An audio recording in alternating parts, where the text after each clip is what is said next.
Velvet Kavisha publication, झेप सामाजिक संस्था आयोजित विश्वविक्रमी पुस्तक प्रकाशन सोहळ्यामध्ये आज आपल्या बरोबर त्यात सहभागी एक लेखिका आहे, युगंधरा कारले. तिच्या पुस्तकाचं नाव आहे मनझरा.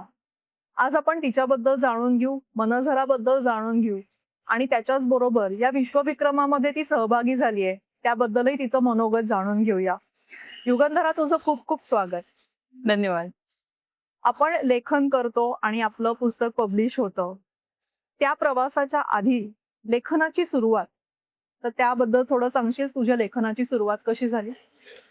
खरं तर मला मराठी विषय शाळेत असल्यापासून खूप आवडायचा आणि मग माझे वडील लिहायचे, जे की फक्त 6वी शिकलेले होते. पण दुर्दैवानं ते नाहीत आमच्यासोबत आता आणि त्यांना कधी प्रकाशित करावं वाटत होतं त्यांचं लिखाण, पण ते झालं नाही. बर. मग मी निबंधापासून सुरुवात केली आणि मग निबंध रंगवता रंगवता मी कथा रंगवायला लागली आणि असा माझा प्रवास सुरू झाला. आधी कविता, मग कथा आणि मग आता खूप आनंद होतोय की माझा वर्षाताईमुळे हे पुस्तक प्रकाशित होत आहे, मनझरा.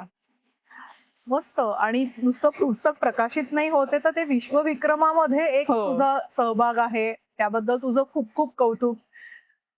सुरुवात लेखनाची झाली, त्याच्यानंतर तू पुस्तकापर्यंत आलीस. तर लेखनामध्ये तुला काही असे अडथळे येतात का, किंवा तुला एका बैठकीत लिहायला आवडतं का तू सुचेल तसं लिहितेस? बऱ्याचदा मी सुचेल तसंच लिहिते. असं काही ठरवून काही होत नाही. म्हणजे रोज माझा प्रवास असतो 1-1.5 तास. सकाळी 1 तास, संध्याकाळी 1.5 तास. तर मस्त. बऱ्याचदा मी प्रवासातच लिहिते. मला प्रवासातच सुचतं. असं कधी मी ठरवून लिहित नाही, ठीक आहे आज मला हे आज कंप्लीट करायचं, असं नाही. जेव्हा मला सहज, अगदी सहज सुचेल, तेव्हाच मी सुरुवात करते. प्रत्येक लेखकाची एक हे आहे, कोणी एका बैठकीत लिहितं, कोणी आता तिने सांगितलं एक प्रवासामध्ये ती लिहिते. त्याचबरोबर तुला मनझरा ह्या तुझा जो कथासंग्रह आहे त्याच्याबद्दल थोडं जास्त सांगशील, की त्याच्यात काय प्रकारच्या कथा आहेत? म्हणजे रंजक आहेत का वास्तववादी आहेत? त्याबद्दल सांगशील? काही ग्रामीण भागातल्या आहेत, काही अगदी अलीकडच्या काळातल्या आहेत, जिथं सासू-सासरे हे गावी राहतात, मुलं बाहेरच्या शहरामध्ये. हम्म. देशात राहतात. अशा पण बर. काही कथा आहेत. अ, एका मुलाची कथा आहे, जो नुकताच बाहेरून आलाय ऑस्ट्रेलियामधून आणि तो गावी राहायला गेलाय. अशा रंजक कथा पण आहेत. असं ठराविक काही सांगता नाही येणार, की अगदी ह्याच प्रकारची कथा यात आहे. पण तुम्हाला वाचताना नक्की आनंद होईल. तुम्ही त्या प्रत्येक गोष्टीत, प्रत्येक पात्रात हरवाल.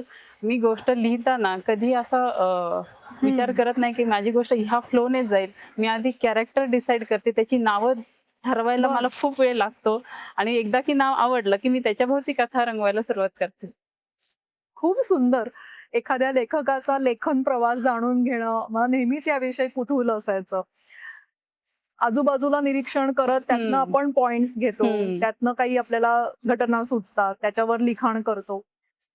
तसंच तुझे आवडते लेखकही असू शकतील, हो, की हो. त्यांचं वाचून वाचून तू पुढे आलीस. तर येस. ते असे कोण लेखक आवडतात? मला पु. ल. देशपांडे आवडतात.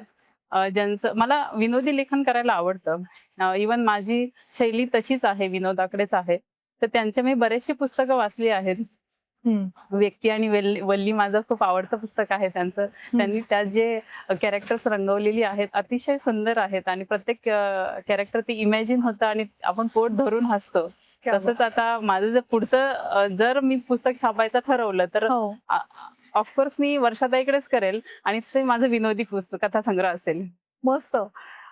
वाचक कमी आहेत आणि मराठी कमी बोललं जातं, तर ह्या सगळ्याला आपण फुली मारूया, की आपल्याकडे नवोदित लेखक पण आहेत आणि इतके सारे वाचकही आहेत, की जे आपण यांना हं. प्रोत्साहन देण्यासाठी वाचन करतो आहोत.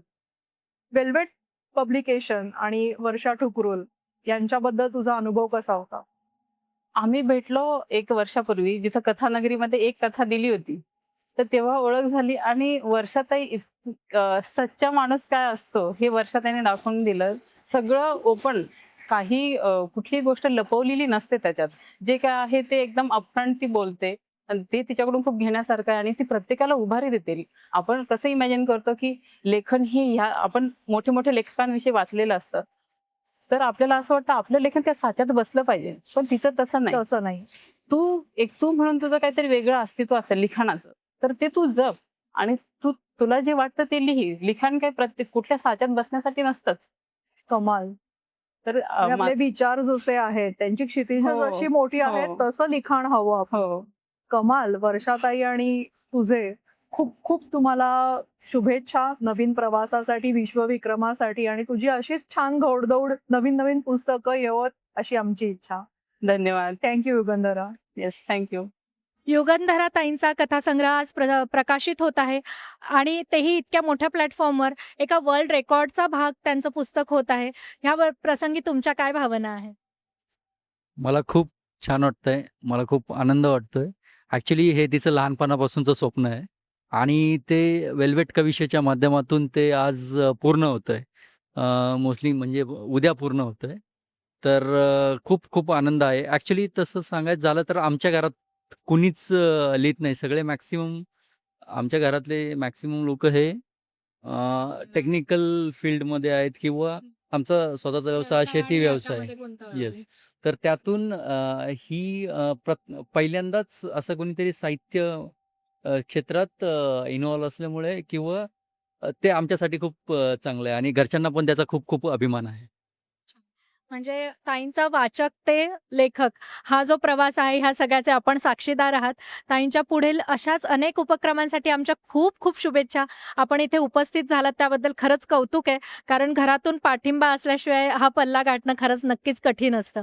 धन्यवाद.